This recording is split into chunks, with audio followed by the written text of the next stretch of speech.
I liked, and guess what I did? I made it. Why not? Alright, it comes in different colors, styles.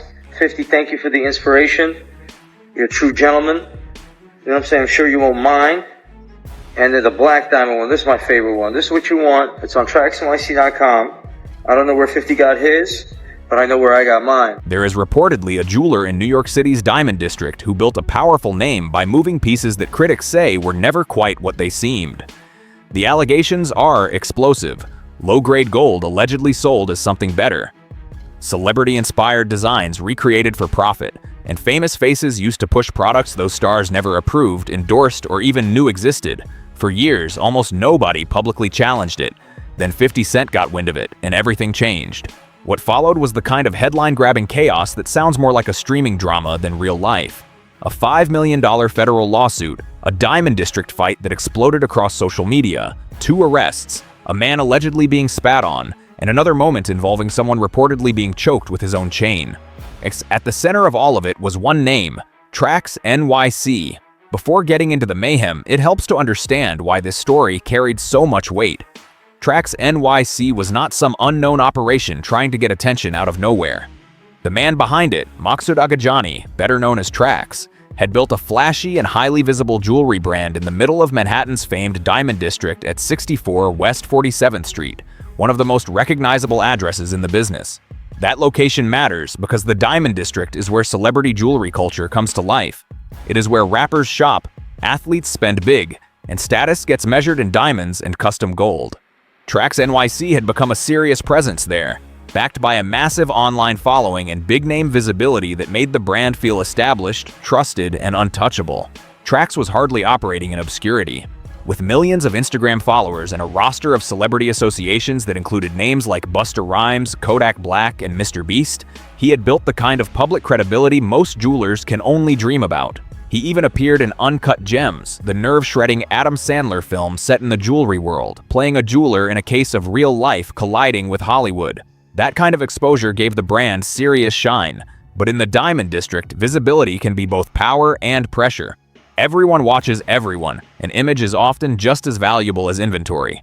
In a world like that, some businesses build their own reputation while others are accused of borrowing somebody else's celebrity aura to make a sale. That is where the controversy reportedly took a hard turn in the summer of 2024. According to the allegations, 50 Cent began seeing content from TraxNYC all over social media, including videos and posts featuring jewelry displayed alongside his name, face, and public image. The issue was not subtle. It looked like his likeness was being used to market products without any deal, approval, or compensation tied to him. The situation grew even more provocative because it allegedly was not just passive promotion. Trax reportedly posted a photo of 50 Cent with Drake and used it to plug his jewelry business directly, tagging 50 in the process. It was the kind of bold move that might have seemed clever to some, but to others it looked like an invitation for trouble. The controversy escalated even further with a TikTok video that allegedly crossed an even more dangerous line. In the clip, Trax reportedly held up a cross-chain that closely resembled one associated with 50 Cent and openly admitted he had copied the style. The message was not dressed up or softened. It came off as a direct challenge. That was a risky move considering who was on the receiving end. 50 Cent has a long-standing reputation for being relentless when it comes to protecting his name, his business interests, and his image. He is not known for shrugging off public disrespect, especially when money is involved. At first, 50 reportedly responded the way only he can, with a warning. He posted that the move was a mistake and promised regret would follow. Instead of backing off, Trax allegedly answered with even more confidence and telling him he had bigger things to worry about. That response only seemed to make the situation more combustible. By October 10, 2024, it had officially moved from social media to federal court. Through NYC Vibe LLC, 50 Cent filed an 18-page lawsuit against Maksud Agajani and TraxNYC Corp. Dazber, seeking at least $5 million. The complaint accused the jeweler of trademark infringement and violating 50's right of publicity in a way that was both deliberate and commercial. The filing reportedly argued that the defendants knowingly created replicas of a necklace made exclusively for 50 Cent, then used his image to help sell those lookalikes. The complaint also made it clear that 50 had never purchased that necklace from them and had never given permission for his identity or reputation to be used as marketing fuel. The legal issue was not just technical. According to the complaint, real consumer confusion had already started to show up. Comments on social media allegedly suggested fans believed 50 Cent actually had a relationship with TraxNYC and that the jewelry being sold was somehow connected to him. That is the kind of misunderstanding that can do real damage when a celebrity brand is involved. 50's team reportedly made that point crystal clear. The argument was simple. This was not a misunderstanding, not an accident, and not harmless fan culture. It was framed as a calculated attempt to profit from his name and face without consent. In celebrity business, and that kind of unauthorized association can become a major legal problem very quickly. What made the situation even more dramatic was the fact that Trax did not immediately go quiet after being sued. Instead, he reportedly took to Instagram with a cross necklace in hand and tried to position the symbol as a reason for forgiveness, asking 50 to let the whole thing go. It was a striking response, equal parts public appeal and damage control. 50's answer was classic 50. He appeared to entertain the idea for a second, only to make it clear that he was not interested in being played with. Even then, Trax allegedly kept leaning into the spectacle. In one of the most talked about moments of the feud, he reportedly went to South Jamaica, Queens, 50 Cent's old neighborhood, Awabak, and handed out silver bars while saying he was doing it for 50. During an active federal lawsuit, it looked like a public relations stunt designed for maximum attention. By May 2025, though, the tone changed.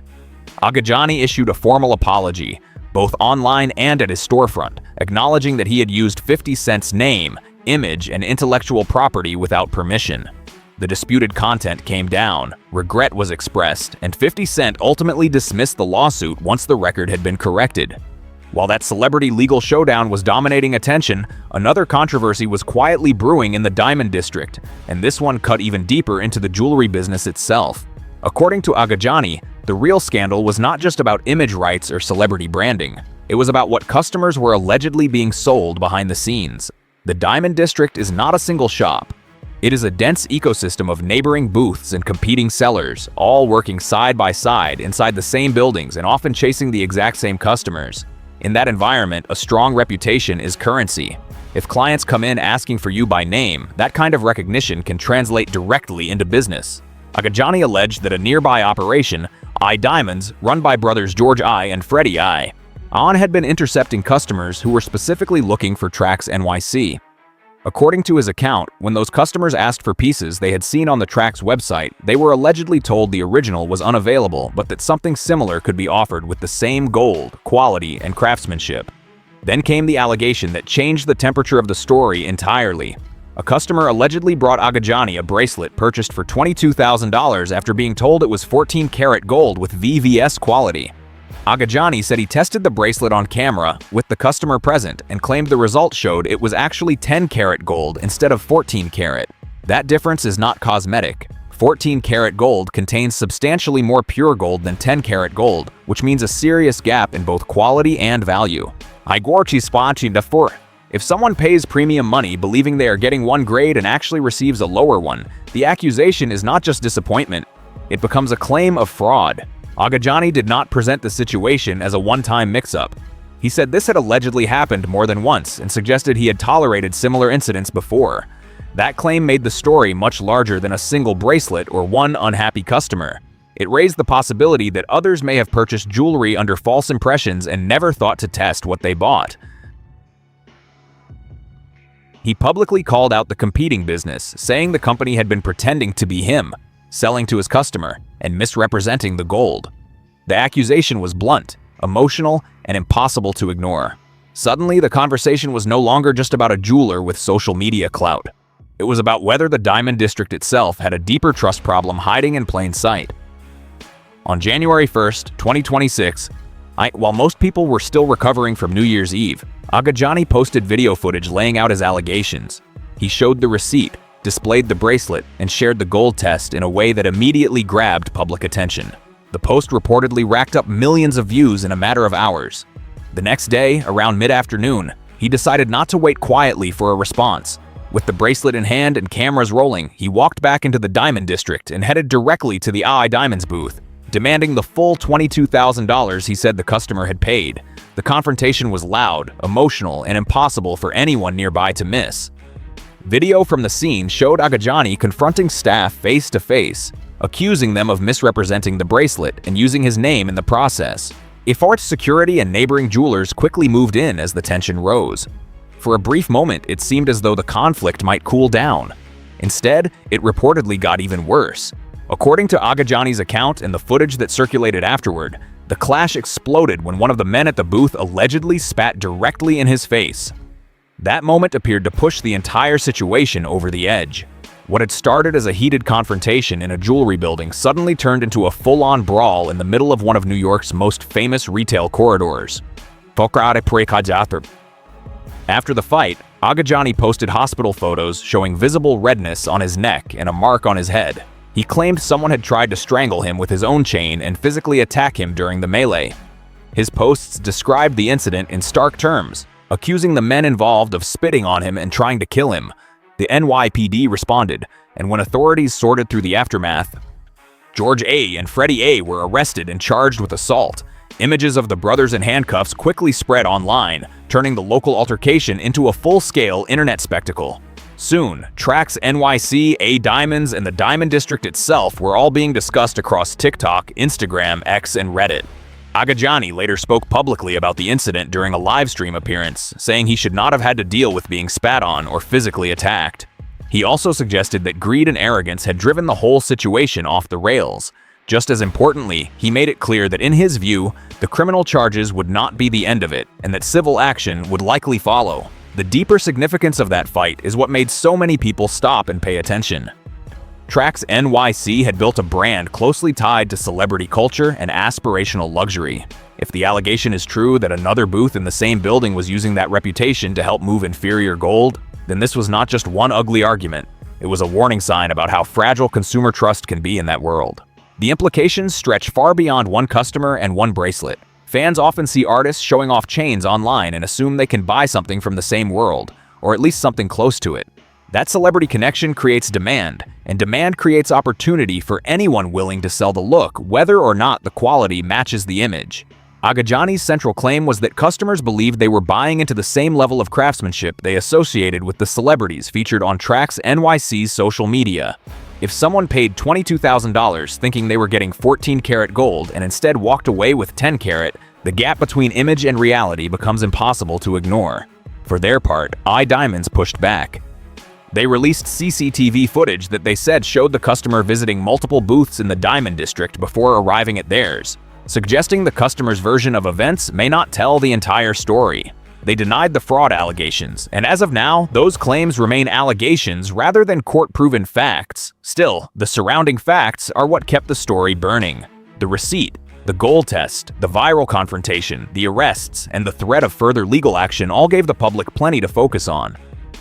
Even without a final courtroom ruling, the scandal had already become one of those rare moments when the public got a close-up look at how the jewelry business can operate behind the polished glass.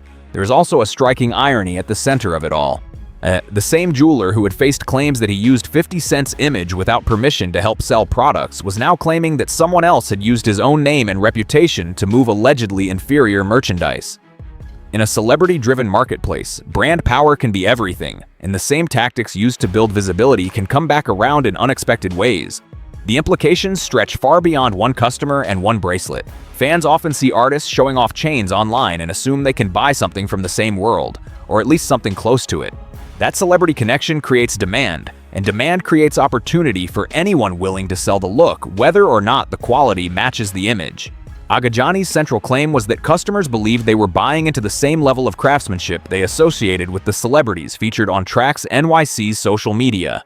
If someone paid $22,000 thinking they were getting 14-karat gold and instead walked away with 10-karat, the gap between image and reality becomes impossible to ignore. For their part, I Diamonds pushed back. They released CCTV footage that they said showed the customer visiting multiple booths in the Diamond District before arriving at theirs, suggesting the customer's version of events may not tell the entire story. They denied the fraud allegations, and as of now, those claims remain allegations rather than court-proven facts. Still, the surrounding facts are what kept the story burning.